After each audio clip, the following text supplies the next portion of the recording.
अब अगर हमारे पास 32 GB की है तो 32 GB लगा सकते हैं, 64 GB है तो 64 लगा सकते हैं, 128 GB है तो 128 GB लगा सकते हैं। अगर सेम साइज़ की है तो भी कोई दिक्कत नहीं है, और अगर सेम साइज़ की नहीं भी है तो हम उसको अपग्रेड या डाउनग्रेड कर सकते हैं स्टोरेज के मामले में, कि मतलब हम उसका स्टोरेज घटा भी सकते हैं और स्टोरेज बढ़ा भी सकते हैं।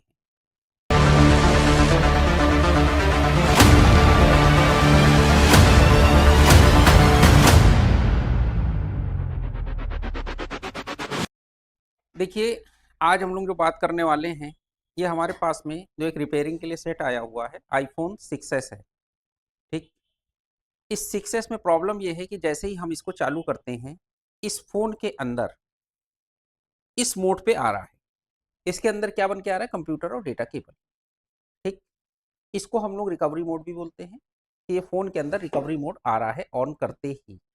एक्चुअल में है क्या, जब आप रिपेयरिंग की अपनी शॉप खोलेंगे तो आपके पास आईफ़ोन 6, 6s, 7 इस तरह के फ़ोन्स आएँगे, कस्टमर लेके इस कंडीशन में आएगा। लेकिन अगर फर्स्ट टाइम आपके पास कस्टमर आएगा, तो हो सकता है कि उस टाइम पे जो उसका फ़ोन है, वो क्या है कि लोगो पे ब्लिंक कर रहा हो। एप्पल का फ़ोन लेके आया कस्टमर, वो बताएगा कि सर ये लोगो पे ब्लिंक कर रहा है। अब लोगो पे ब्लिंक कर रहा है तो वो कहेगा साहब इसमें सॉफ्टवेयर कर दीजिए। लेकिन जब आप इस पे सॉफ्टवेयर करेंगे, तो इस पे सॉफ्टवेयर कंप्लीट नहीं होगा। सॉफ्टवेयर कंप्लीट नहीं होगा, ये सॉफ्टवेयर के टाइम पे ये आपको एरर दे जाएगा। और अगर ये एरर आ गई इस फ़ोन में एक बार, मतलब कहने का मतलब ये है कि इस पे पूरा सॉफ्टवेयर आपका इंस्टॉल नहीं हुआ, तो अब जो फ़ोन के अंदर लोगो बन के आ रहा था, लोगो नहीं आएगा। अब ये फ़ोन के अंदर रिकवरी मोड का ऑप्शन आ जाएगा। ये इंडिकेट करेगा आपको कि आप इसमें डेटा केबल लगाइए और कंप्यूटर से कनेक्ट करिए।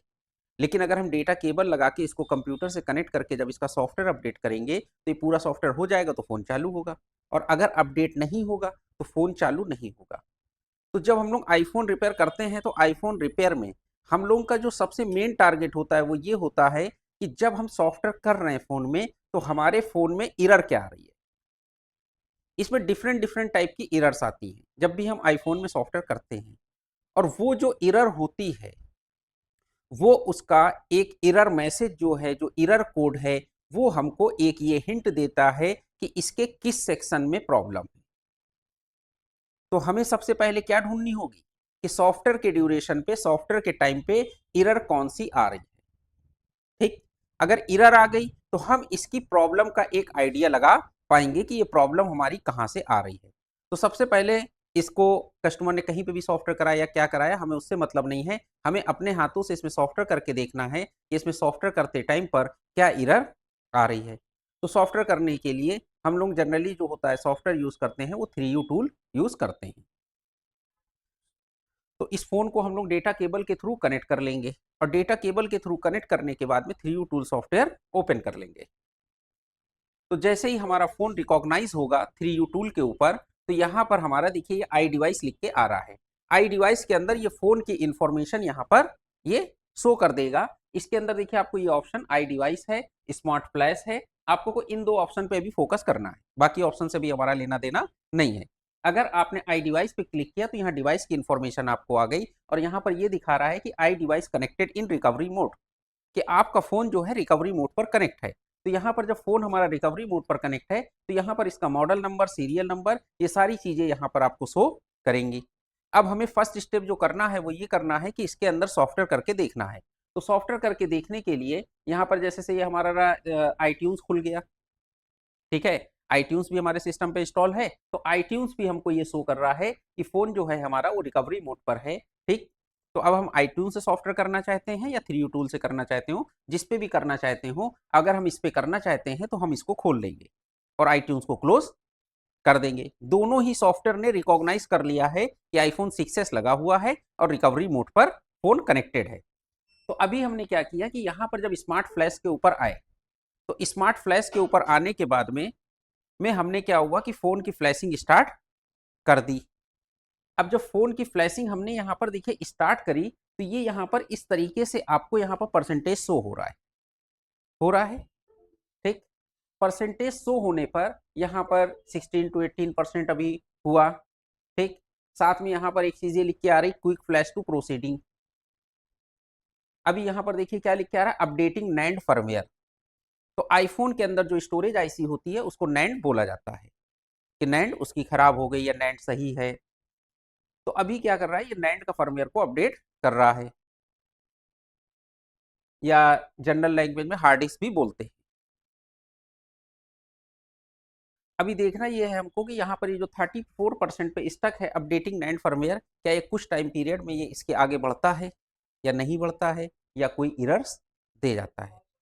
अगर ये अपनी हार्ड डिस्क को अपडेट कर पाया, यानी फाइल राइट कर पाया, तो ये हमारा आगे बढ़ जाएगा, और अगर फाइल राइट नहीं हुई तो ये आगे नहीं बढ़ेगा, एरर दे जाएगा।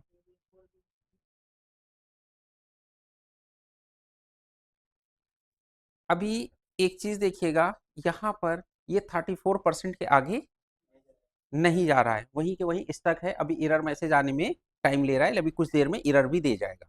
ठीक, अगर हमारे पास टाइम है तो हम इसको वेट कर सकते हैं, नहीं तो हम क्या करेंगे कि इस सॉफ्टवेयर को एक बार चाहें तो स्टॉप करके हम एक बार आईट्यून्स पे भी चेक कर सकते हैं। ठीक है, तो अगर इस सॉफ्टवेयर को हम कैंसिल कर देते हैं तो हमें क्या है, आईट्यून्स खोलना पड़ेगा।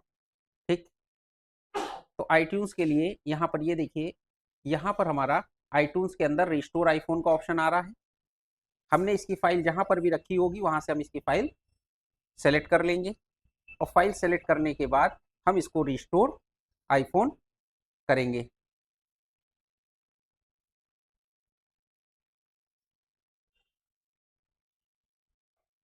अब जैसे ही हमने रिस्टोर आईफोन किया, फाइल को सेलेक्ट किया, तो जो हमारा आईट्यून्स है उस फाइल को वो क्या करेगा, एक्सट्रैक्ट करेगा, और एक्सट्रैक्ट करने के बाद हमारे फ़ोन के ऊपर राइट करने की कोशिश करेगा। वही काम हमारा थ्री यू टूल भी कर रहा था, और वही काम हमारा आईट्यून्स भी कर रहा है। अभी यहाँ पर जैसे ही हमारी फाइल एक्सट्रैक्ट हो गई, फाइल एक्सट्रैक्ट होने के बाद प्रिपेयरिंग आईफोन फॉर रिस्टोर, तो ये फाइल जो है प्रिपेयर हो रही है आईफोन को रिस्टोर करने के लिए। ये इसका मोड ऑटोमेटिकली चेंज होगा, हमको करना कुछ नहीं है। अभी यहाँ पर ये स्टक है प्रिपेयरिंग आईफोन फॉर रिस्टोर। ठीक है, हमको यहाँ पर वेट करना है कि हमारा आईट्यून्स क्या एरर शो करता है। तो अगर हम बात करें कि हमारे पास आईफोन लोगो पे आता है, या रिस्टार्ट हो रहा है, या आईफोन ब्लिंक कर रहा है, प्रॉब्लम कुछ भी हो, ठीक, उस कंडीशन में फर्स्ट स्टेप हमारा होगा सॉफ्टवेयर करना। और जब हम सॉफ्टवेयर करेंगे, तो सॉफ्टवेयर करते टाइम पर हमको ये देखना है कि फ़ोन में पूरा सॉफ्टवेयर हो गया तो फ़ोन चालू हो जाएगा, और अगर फ़ोन पर पूरा सॉफ्टवेयर नहीं हुआ तो फ़ोन कोई ना कोई एरर मैसेज देगा। अब इस अगर मॉडल की बात करें तो इस मॉडल में पर्टिकुलर एक एरर मैसेज आ गया। वो क्या आ गया, एरर मैसेज है, एरर मैसेज जो है वो है 9। इसको हम लोग बोलते हैं रिपेयरिंग लाइन में कि फ़ोन के अंदर क्या एरर मैसेज आ रहा है। एरर 9 अगर आ रहा है इस फ़ोन के अंदर, तो इसका सोल्यूशन हमको क्या करना पड़ेगा। बात समझ में आई। तो इस फ़ोन के अंदर जो एरर मैसेज आया है, एरर 9 आया है। अभी इसके अंदर जब हमने ये सॉफ्टवेयर कर रहे थे, तो यहाँ पर क्या कुछ हमको ऐसा दिखाई पड़ा कि ये फाइल कहाँ पर राइट हो रही, कौन से सेक्शन में राइट हो रही है, या कौन सा डेटाबेस वो अपना ले रही है। लेकिन जब हम थ्री यू टूल पे कर रहे थे, तो वहाँ पर दिखा रहा था कि नैंड प्रोग्रामिंग, क्या दिखा रहा था कि नैंड को प्रोग्राम कर रहा है। फर्स्ट 1%, 2%, 3% ऐसे करते करते 34% पे जाके वो स्टक हो गया था। इसका मतलब ये है कि 34% के आगे वो हमारी नैंड के ऊपर सॉफ्टवेयर राइट नहीं कर पाए। मतलब कहने का मतलब ये है कि 34% उसमें डेटा राइट कर पा रहा है, उसके बाद डेटा राइट नहीं कर पा रहा है। उसमें एक्चुअल में थ्री यू टूल पे थोड़ा टाइम लेता है, जिसके लिए हम लोग ने आईट्यून्स पे कनेक्ट करके चेक कर लिया कि क्या एरर मैसेज आया। तो उस पर भी लास्टली वो क्या होता है कि जब सारे अटेम्प्ट उसके फेल हो जाते, तो वो भी हमको एरर मैसेज दे देता। लेकिन यहाँ पर जो हमारा आईट्यून्स है उसने भी एरर मैसेज दे दिया, एरर 9। अब होगा ये कि जो एरर 9 की प्रॉब्लम है, एरर 9 की प्रॉब्लम के अंदर आपको 90% केस में दो जगह से ही प्रॉब्लम मिलेगी। पहली चीज तो ये होगी कि अगर आपकी जो हार्ड डिस्क लगी हुई है इस 6S में, अगर ये ड्राई सोल्ड हो गई है, या इसकी बॉलें कुछ डिस्कनेक्ट हो गई हैं, कनेक्ट नहीं हो पा रही हैं प्रॉपर, तो हो सकता है कि उसकी वजह से भी एरर 9 आए। या दूसरी प्रॉब्लम ये होती है कि जब हमारी हार्ड डिस्क है, हार्ड डिस्क जो है वो खराब हो गई है या करप्टेड हो गई है, मतलब कुल मिला के हार्ड डिस्क के अंदर प्रॉब्लम आ चुकी है, जिसकी वजह से उसके अंदर डेटा राइट नहीं हो पा रहा है। बात समझ में आ गई? तो हमारी प्रॉब्लम कहाँ पर है? हार्ड डिस्क के अंदर, उसकी नैंड के अंदर में प्रॉब्लम है। तो अब हमें क्या करना पड़ेगा, इसके अंदर दूसरी नैंड को लगाना पड़ेगा, यानी दूसरी हार्ड डिस्क को लगाना पड़ेगा। तो दूसरी हार्ड डिस्क हमारे पास पहले से होनी चाहिए। अब अगर हमारे पास 32 GB की है तो 32 GB लगा सकते हैं, 64 GB है तो 64 लगा सकते हैं, 128 GB है तो 128 GB लगा सकते हैं। अगर सेम साइज की है तो भी कोई दिक्कत नहीं है, और अगर सेम साइज की नहीं भी है तो हम उसको अपग्रेड या डाउनग्रेड कर सकते हैं स्टोरेज के मामले में, कि मतलब हम उसका स्टोरेज घटा भी सकते हैं और स्टोरेज बढ़ा भी सकते हैं।